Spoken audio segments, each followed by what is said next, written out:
Good day, everyone.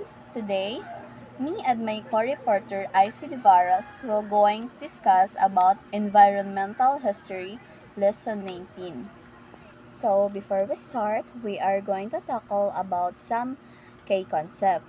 Number one, hazard and secondary hazard. So, a hazard is a dangerous situation or event that could threaten humans, while a secondary hazard is the one that occurs due to another hazard. So, for example of hazard is earthquake. It is natural hazard. So, secondary hazard like if an earthquake makusog, so nagkakaadahiyahin tsunami. So ang tsunami, asyahiyaan secondary hazard. And then disaster. So a disaster is an event that harms human and disrupt the operation of society. For example of disaster is typhoon. And then epidemic and pandemic. So, an epidemic is a widespread occurrence of an infectious disease in a certain community at a particular time, while a pandemic is a global occurrence of an infectious disease. So, for example, an epidemic is COVID-19. So, ang COVID-19 epidemic hiya ha Wuhan, China. Kay dito hiya nag-start. Then, naging pandemic hiya because kumalat hiya globally. So it means damo na country ang nagkaada hiton na disease kaya hiya natawag nga pandemic. And then endemicity, a state when infectious is constantly and steadily maintained in a geographic area. Or for example, malaria. It is endemic because it is the malaria na occur here certain part of Africa. Lesson Introduction. The World Risk Index in 2017 named the Philippines among the top 3 countries with the highest hazard risk. In a year, we experience an average of 20 typhoons and 100 to 150 earthquakes. As a country, in the Pacific Ring of Fire and the Pacific Typhoon Belt, natural hazard have been a part of our historical development as a nation. Aside from geologic hazard, the Philippines has also seen biological hazard such as epidemics and the disease outbreak historically from cholera, influenza to dengue, among others. Disaster. A hazard is a phenomenon that has the potential to destroy life and property. A hazard only becomes a disaster when this harm potential has been fulfilled or may dahira na destroy. And then, if a typhoon were to hit an island without people in it, it is merely a natural hazard. But if it happens in a populated area and causes damages to life and property, then it is transformed into a disaster.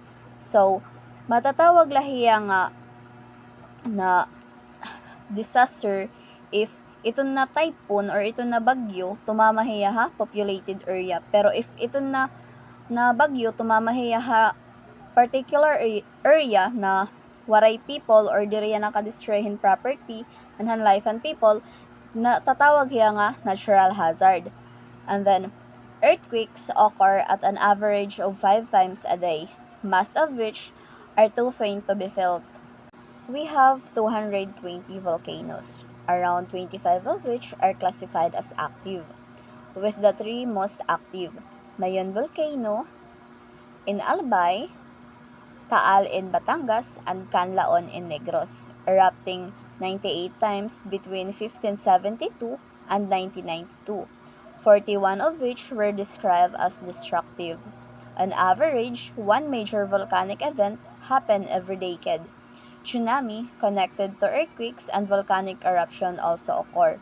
So, and Mayon lastly erupted here on February 4, 2024, and it is a minor eruption. And then the Taal erupted on January 2020 and it is a major eruption, while Canlaon lastly erupted on October 24, 2025, and it is a minor eruption. Since 1603, at least 27 of these have occurred, with, with areas in southern Mindanao facing the celibacy being most vulnerable or hiraan-prone hazard. Then typhoon regularly swept the islands from the Pacific Ocean from June to November, averaging 20 to 30 a year and with wind speed more than 200 km per hour.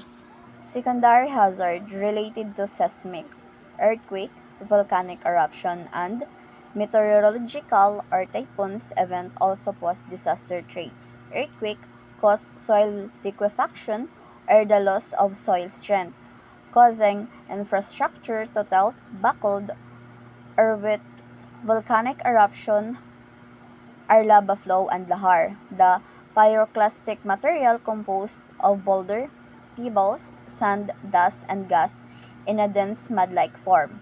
So, an earthquake can cause soil liquefaction or the loss of soil strength. For example, the ground surface crack or sink that can cause infrastructure to collapse. And it's harmful especially in urban area.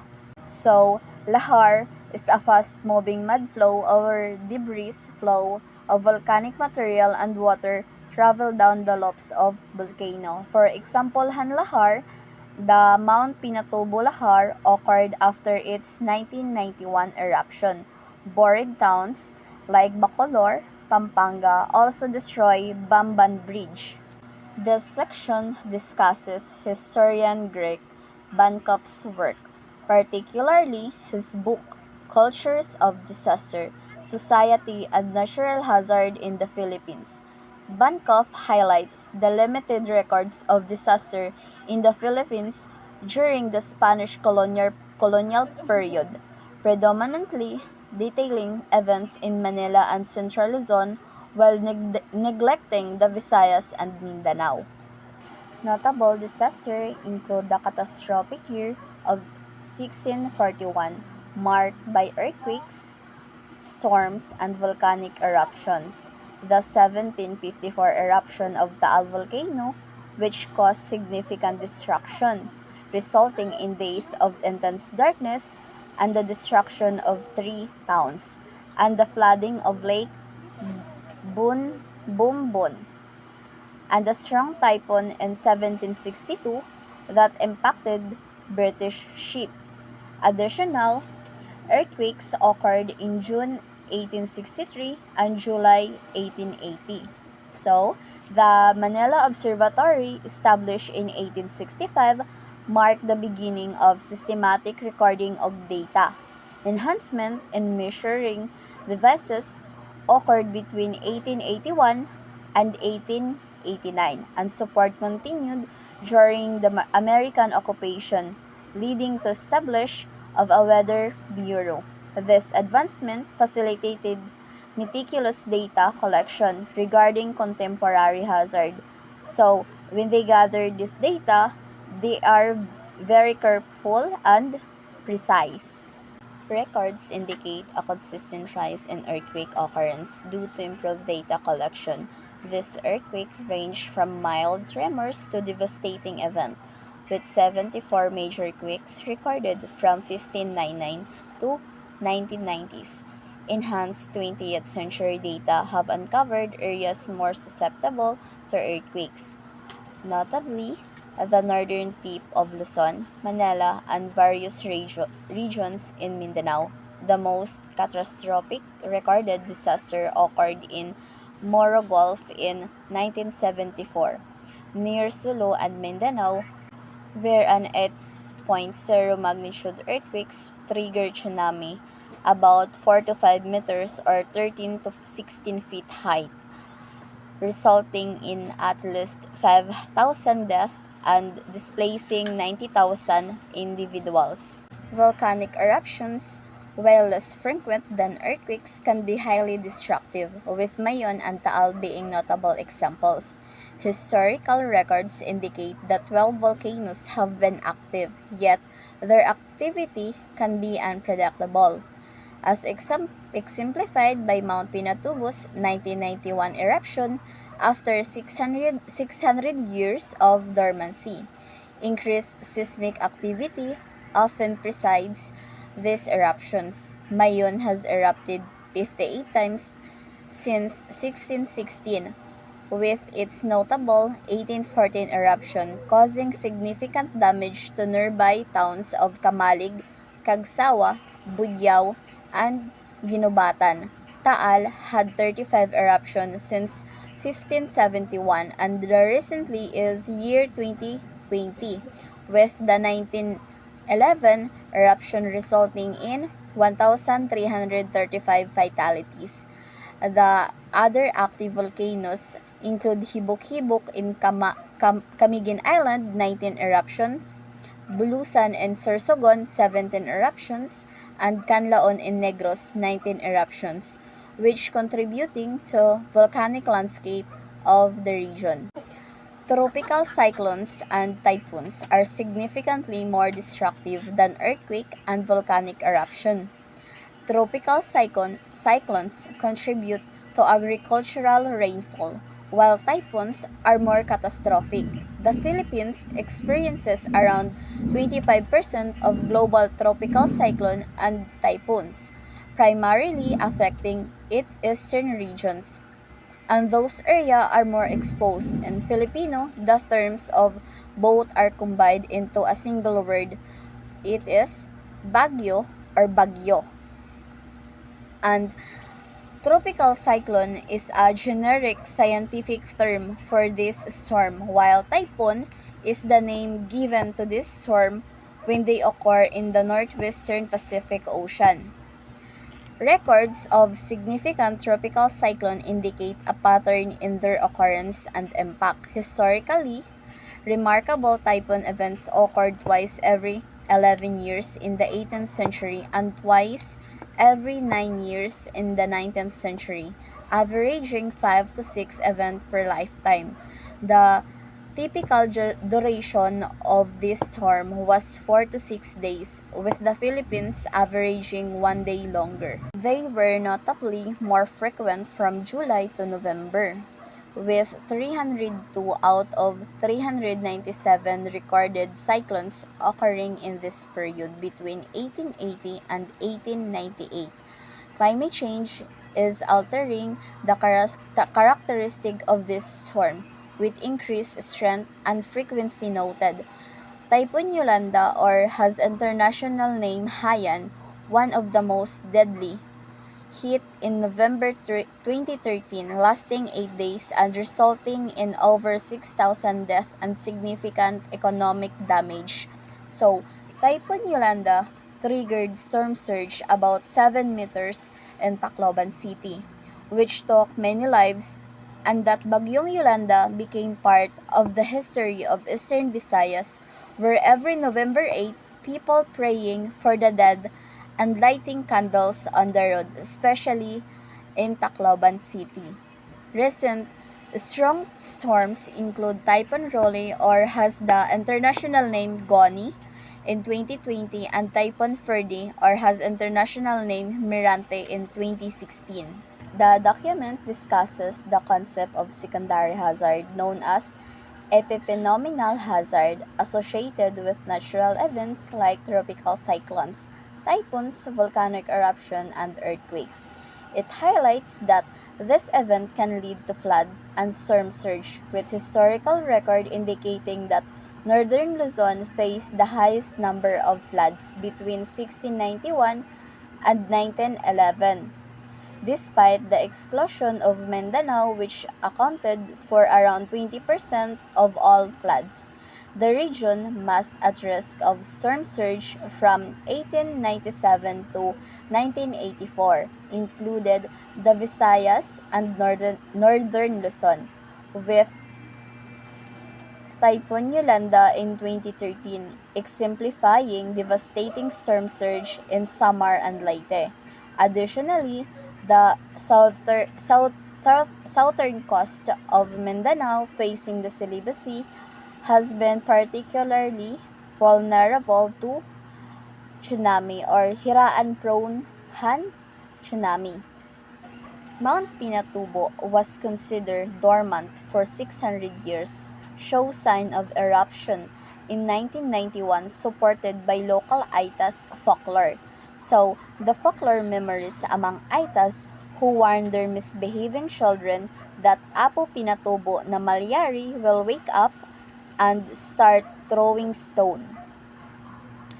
Seismic activity, steam clouds, and ash emission were noted before the significant eruption in June, which launched an ash cloud 22,500 meter high, affecting areas as far as Vietnam, northern Borneo, and Singapore. The eruption left 7 billion cubic meter of pyroclastic material on the slope and caused extensive ash coverage in Tarlac, Pampanga, and Zambales.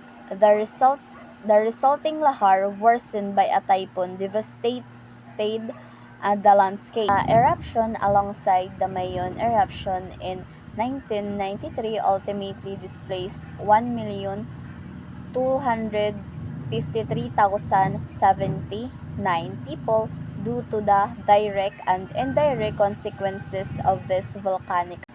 In the Philippines, records indicate a long-standing vulnerability to hazard dating back to the 17th century.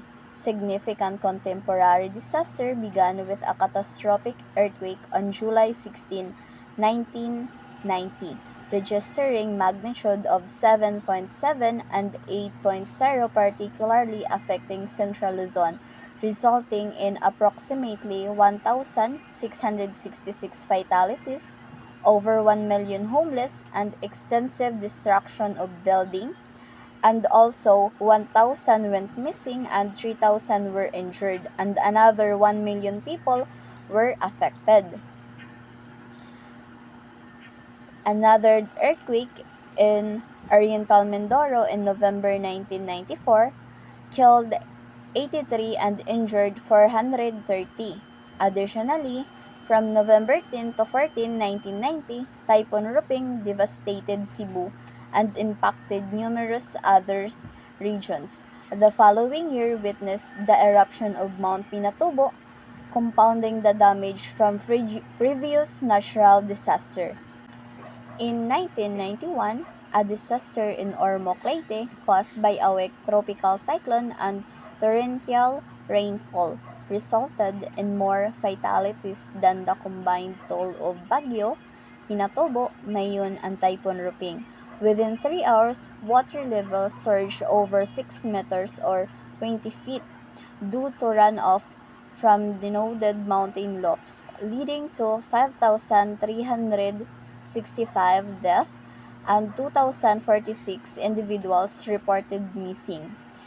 In the early 21st century, the Philippines has faced significant disaster including Typhoon Pablo in 2012, Typhoon Yolanda in 2013, Typhoon Glenda in 2014, the Bohol earthquake in 2013, and the Taal volcano eruption in 2020. This event highlight the persistent reality of hazard in the country. The government needs to improve disaster preparedness and risk reduction management to prevent suffering from these incidents through better policies based on scientific data and historical. So, to help every people in this country, we need to more focused about the preparedness and risk reduction management. So, we need to cooperate so that if ever we encounter different type of disaster, we we can be safe or we can do to save others or your family. Diseases and epidemics. The COVID-19 pandemic has heightened awareness of the risk of epidemics in the Philippines. prompting reflection of historical responses to diseases without modern technologies. Prior to the mid-19th century, the Philippine population faced limited demographic risk due to dispersed communities, restricted personal contact, and limited inter-island travel, which hindered the spread of diseases. Although there were endemic diseases like intestinal diseases, malaria, dengue, leprosy, and yaws were not major threats to population growth. When the Spaniards arrived in the Philippine archipelago, which had a population of about 1.2 million, they found communities that were relatively isolated, with leprosy sufferers banding together away from main settlement. This indicates a practice of isolation of infectious diseases cases. By 1577, leprosy hospital were established in locations like Naga and Manila, including the San Lazaro Hospital in Intramuros, aiming to care for lepers and other diseases primarily for humanitarian reason, as there was no cure for leprosy at that time. So, ang tawag people na may the leprosy is lepers. In the early Spanish colonial period, epidemics remained localized and did not spread extensively. Unlike in later century, smallpox first appeared in Luzon in 1574, leading to an outbreak in Manila in 1591. However, the majority of fatalities stemmed from conquistadors' actions rather than disease. The transformation of traditional barangay settlement into villages facilitated Spanish governance and increased the population, which heightened the risk of epidemics. The establishment of new towns and connecting roads, such as the one linking Manila to Cagayan, contributed to the risk as seen in the smallpox outbreak affecting the Igorot people between 1740 and 1741.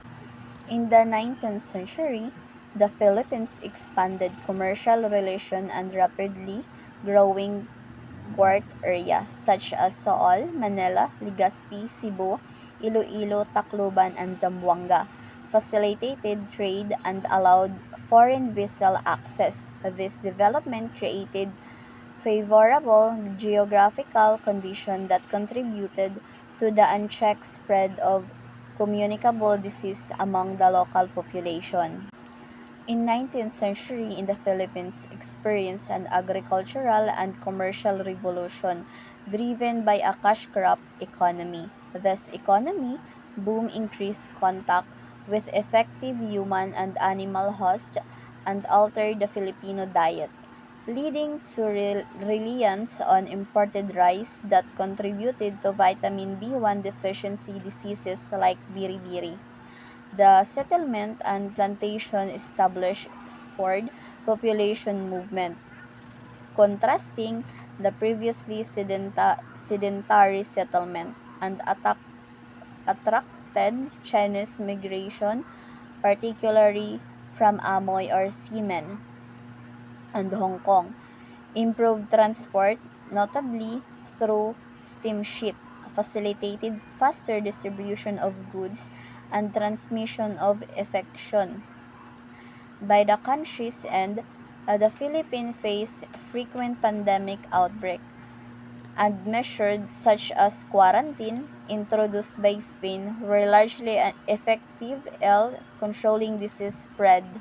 End of the century, the Philippines faced social unrest due to wars against Spain and the United States, resulting in significant troops movement and the induction of disease. The U.S. sent around 122,000 soldiers between 1899 and 1902 who brought disease from various regions. As Filipinos resorted to guerrilla warfare, the U.S. Army employed a garrison strategy, establishing over 500 posts. Soldiers interacted with the local populace, often neglecting sanitation, which led to waste disposal issues. exacerbating the public health crisis and waste contaminated water sources and facilitating the spread of pathogens. So, the US soldiers brought with them a disease from North America and where they were previously stationed, such as Cuba, Hawaii, and China. Here, the China soldiers mingled with the local population and some engaged with prostitutes and neglecting sanitation to the disease spread rapidly. Cholera was a significant pandemic in the Philippines during the 19th to early 20th century, becoming endemic in the region. The outbreak in 1820 linked to Asiatic cholera pandemic of 1817 to 1823 started in September and was concentrated along Pasig River on October 4, 1820.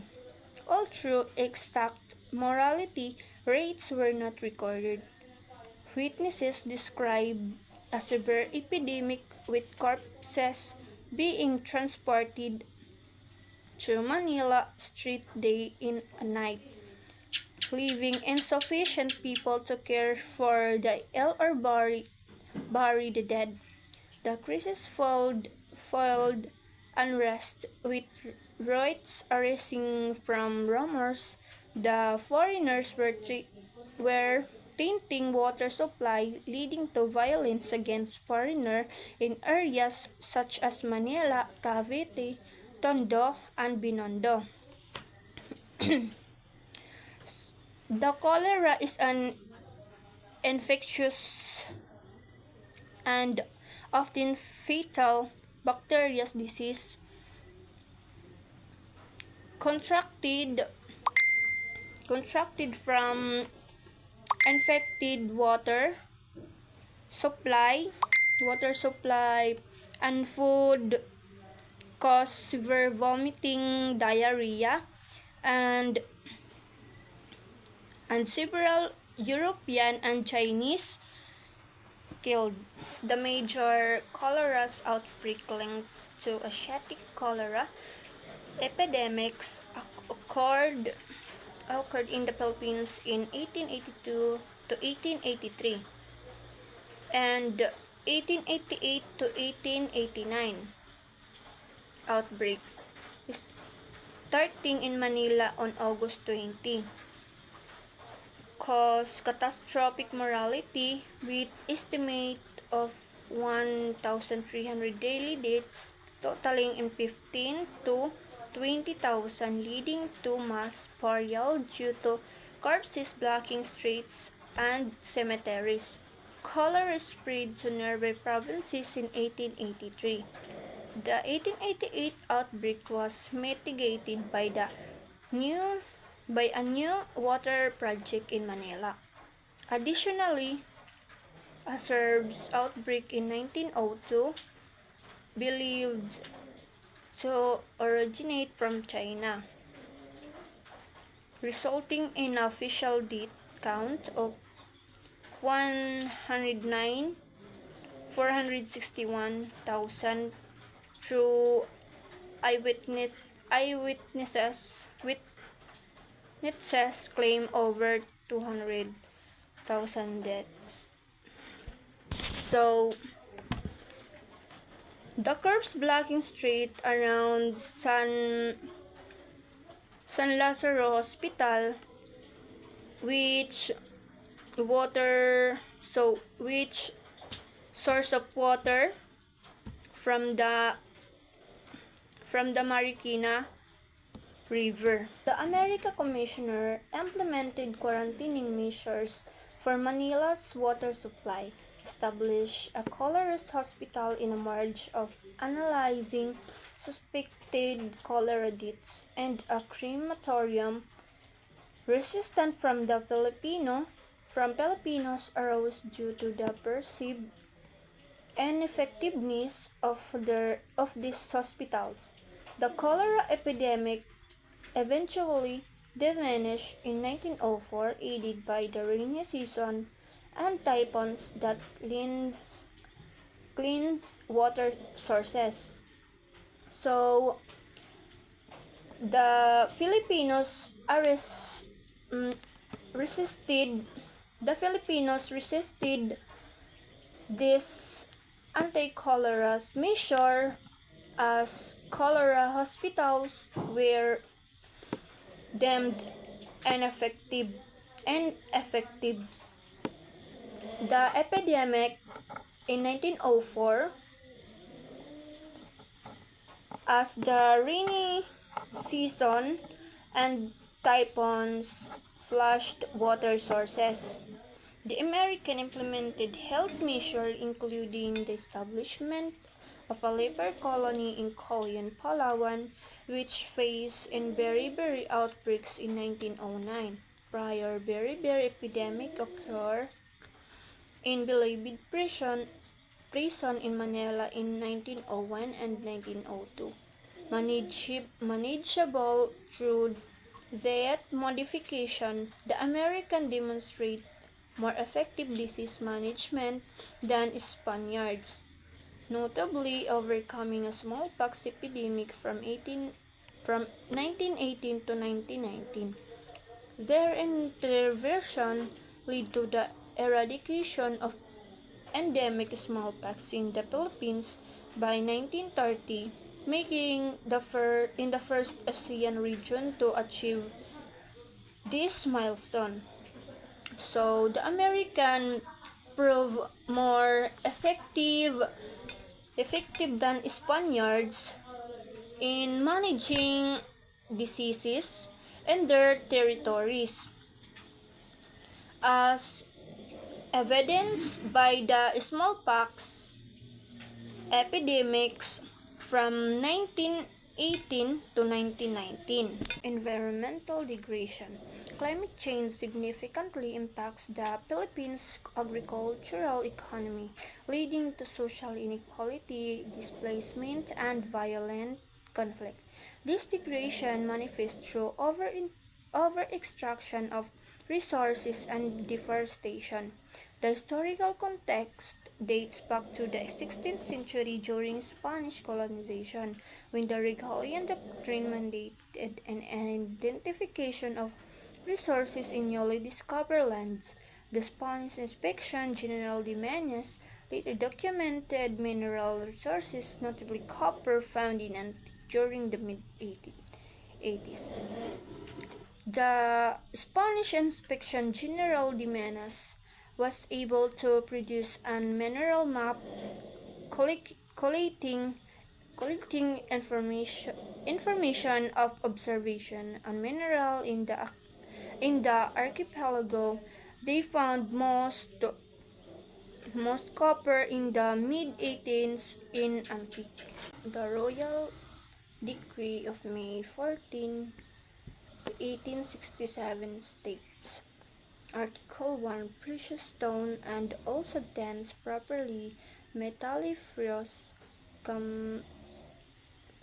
combustible and saline calcareous prosperates, whether found or below the surface of the ground, in whatever state, whether solid, liquid, or gaseous, are the objects of mining. Article 2. The ownership of the substance mentioned on the foregoing article invested in the state, and no one may dispose thereof without a concession issued by the Government General. Article 20. In order to acquire the ownership of one or more mining claims, one of two methods may be employed, namely exploration or registration. Both in exploration, in and registration, the priority of the application prefer, confer, confers the preferred right to the concessions and ownership. The application for exploration of registration may be filled without the consent or knowledge of owner of the land, and the condition established I the condition database in Article 9, 10, 11, and 12 for trial pits. If the owner of the garden or cane fields and other integrate farm through which it may be necessary to continue the work started should refuse permission for their extension, the civil governor or chief of the district may grant it with the formulates prescribed in Article 25 and 26 as soon as any mineral has been discovered, but work shall not be commin, commenced without the requisites and conditions established in Article 9, 10, 11, and 12 for trial of it. Mining becomes significant interest in the U.S. Economy Survey team. They focus on gold that they found mostly in Benguet. They enacted land acts that legitimize their exploration of Philippine lands. In 1903, there were suggestions to amend mining laws. Section 33 was enacted by the U.S. Congress on July 1902. July 1902 to protect the native Filipinos from exploration, particularly in relation to mineral lands over the past 3 years. It has been observed that Americans have not undermined the protective measure, and it appears that and the natives have not suffered harm from current mining regulations. The difficulties faced in geological exploration, including dense jungle growths in shortage of skills prospectors, geographic distance from the U.S., challenges in securing investment and political instability have hindered mineral exploration in the Philippines. Consequently, there has been little intensive prospecting or significant capitals investment in the section. So, mining become significant interest in the U.S. The U.S. survey team's significant interest in the gold mining, particularly in Benguet, was driven by a desire to exploit the Philippines' mineral wealth for commercial purposes and integrate the colony into the American economic system. On the other hand, the great difficulties of the geological exploration and field prospecting due to the due to the proper to the proper um to the trapper and by the excessive excessive thickness of the soil overlaying rock formation. The Americans significantly deforested Philippines land for mining and logging, repeatedly modernizing cooperation with efficient machinery and railways, which led to a major lumber support industry. Timber timber production surged from 94,000 cubic meter in 1904 to 2.5 million cubic meters in 1940. Over 40 years, the U.S. deforested more than Spain did in 330 years.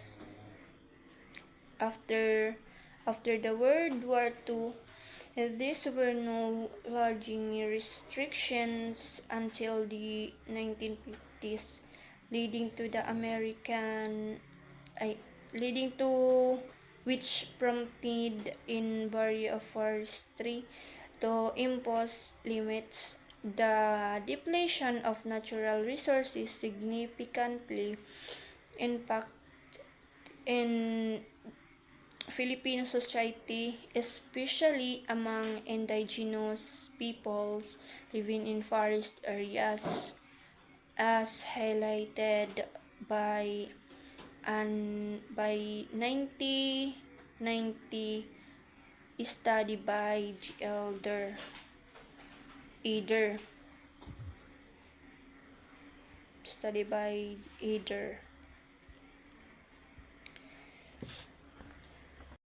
So, the American intensified Philippines deforestation through the modernization of logging and mining, creating lumber export industry and dramatic increase in timber productive from 1904 to 1940 post World War II. The lack restriction accelerated this with the destruction of 170,000 hectares annually in the 1970s, prompting the impositions of limits by the Bureau Forestry. Deforestation significantly harmed Filipino society, particularly the indigenous group, and in fact, a fact note noted in a 1990 study by Eder. The country land area is 60 million hectares with population of around 63 million, growing at 2.4 to 2.8% this annually. And 90s forest dominate dominated, but significantly deforestation has occurred since World War II, leaving approximately 6.6 to 7.3 million hectares of forest of about 22.24% of the territory. Forest loss accelerates at 100 to 300,000 hectares per year, and valuable forest may vanish by the century. And key causes includes destructive logging practices and governmental reliance on forest exploitation for revenue and foreign exchange. So, in 90s, when the population numbered is 7.6 million, forest recovered most of the archipelago, and more than two-thirds of it remained forested by the end of the World War II. But since World War II is but since the World War II is since the World War II, these forests have disappeared at is a steadily increasing rate. It is generally assumed that the most valuable forest, both commercially and biotically, will begin at the end of the century. In this 1990 Palawan, extensive forest cover was threatened by agricultural activities, leading to heavy logging and concern for indigenous people residing. A study indicates that from 1934 to 1998, the Philippines lost of 9.8 million hectares of forest, with approximately the roads and water sources increasing deforestation risk. Economic development of occupy the resource exploited, driven by the corporation by governmental bodies, significant environmental degradation, including soil erosion, and has occurred, exacerbating species extinction of covered forested areas into subdivision. The government response including regulatory measures such as the National Integrated Protected Areas System Act of 1992 to combat environmental decline. The economic development has always been linked the use of natural resources. The 1990 shows the passage of regulation by government to mitigate the environmental degradation. Republic Act the Republic Act number 7586, or the Integrated Protected Areas System Act of 1992, cognizant of human activities' impact on the natural environment, particularly regarding population growth and industrial development. In the state declares a policy to ensure the perpetual existence of native plants and animals. This is to be achieved through a comprehensive system of integrated protected areas classified as a national parks, aimed to preserving the biological and physical diversities for current and future generation. So,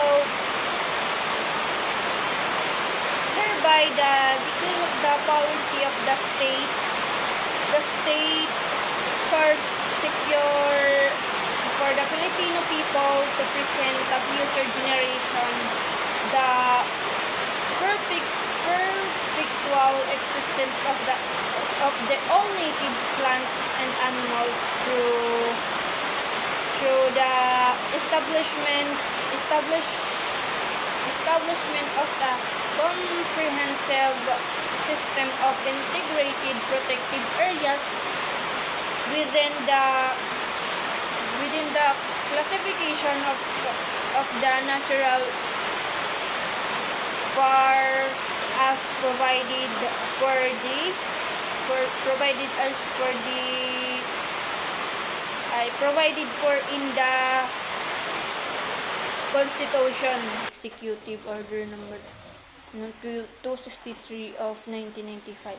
Section 1 is community-based forest management, herein referred to as CBFM, shall be the national strategy to achieve the sustainable forestry of social justice.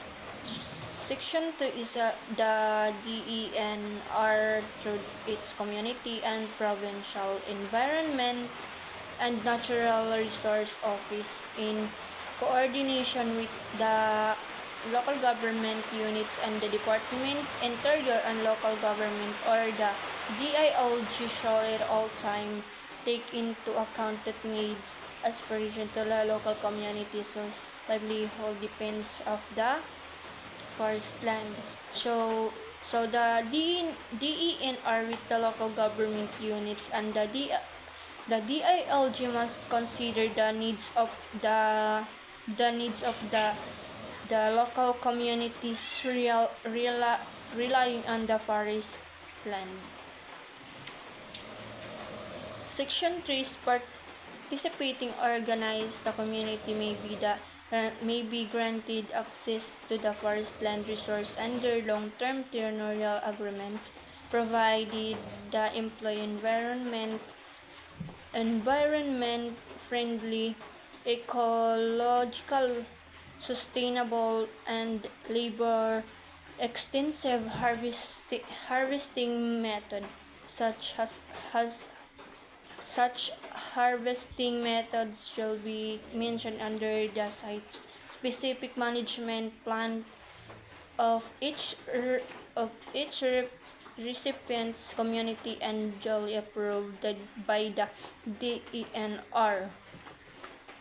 Participating communities may be long-term agreement for forest land resources if they use sustainable harvesting methods to approved by the DENR. Section 4 is the indigenous people may participate in the implementation of CBFM activity, recognition of their rights of their ancestral domains and land rights and claims. Indigenous people can participate recognizing approved by the DENR.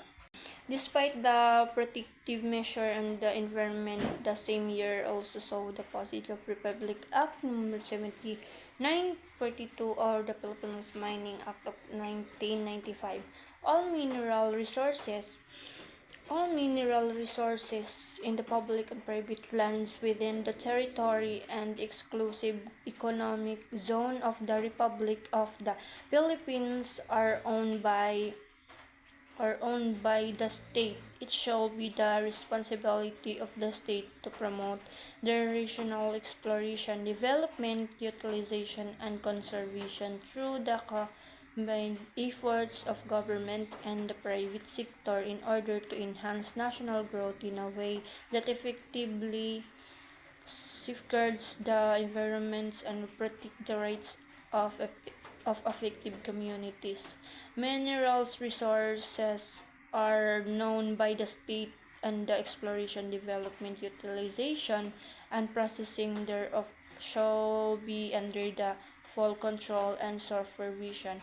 The state may overtake such activities or it may enter into mineral agreements with contractors the state shall recognize the protect the rights of the indigenous culture communities to their ancestral lands and as provided by um, as provided for by the Constitution.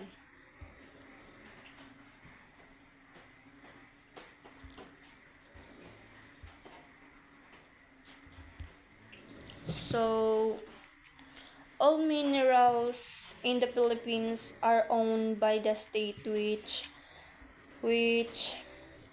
control their exploration, development, and use either directly or through agreements agreements with private contractors. The states responsible for managing the resources sustainably balancing the national development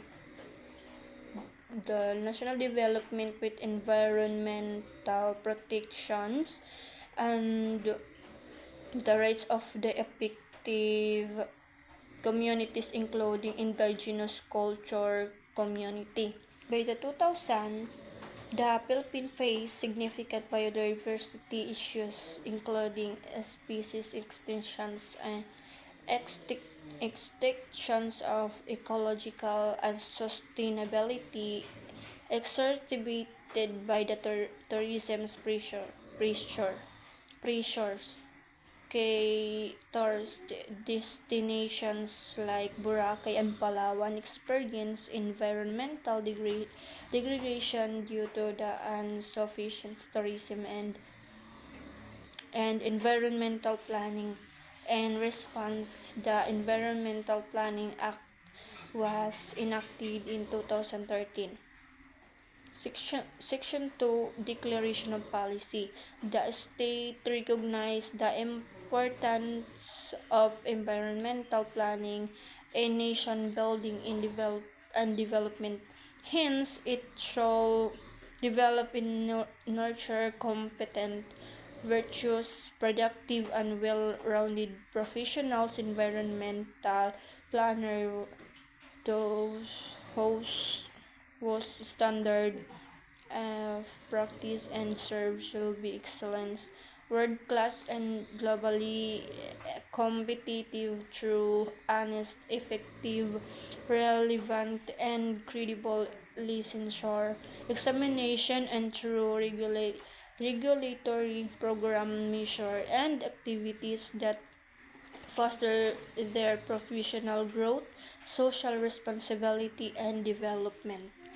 In Green Economy Program of the United Nations aims for sustainable economies that promote environmental wellness, a goal the Philippines is striving to uphold. Current discussion on hand use to perpetuate colonial nations of unproductive lands needing economic development, undermining indigenous people or apes recognitions of their ancestral land, especially if Ifugaos have opposed government projects like the Chico Dam in the 1970s, fearing ecological and social damage. In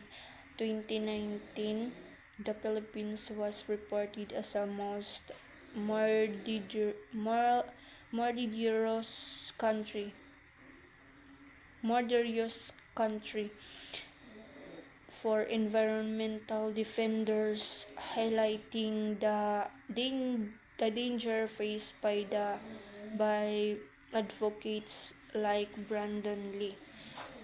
The Green Economy Program of the United Nations Trust for Sustainable economies that promote environmental wellness, to which the Philippines does try to uphold.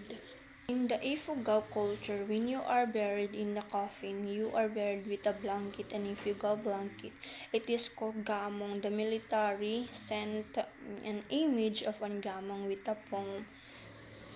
Rainy May, June, bloom no sky, July. The meaning, your life will be gloomy, and then by July will be no sky. We talk that treat seriously. So in the Ifugao, when the intimidation tactics used by the military is resisted the Chico Dam ay the Chico River Dam project is a struggle led by the figures like like Makiling Makling Dulag and the gamong is a traditional Ifugao blanket used for burial, and the military use of the blanket in an image with an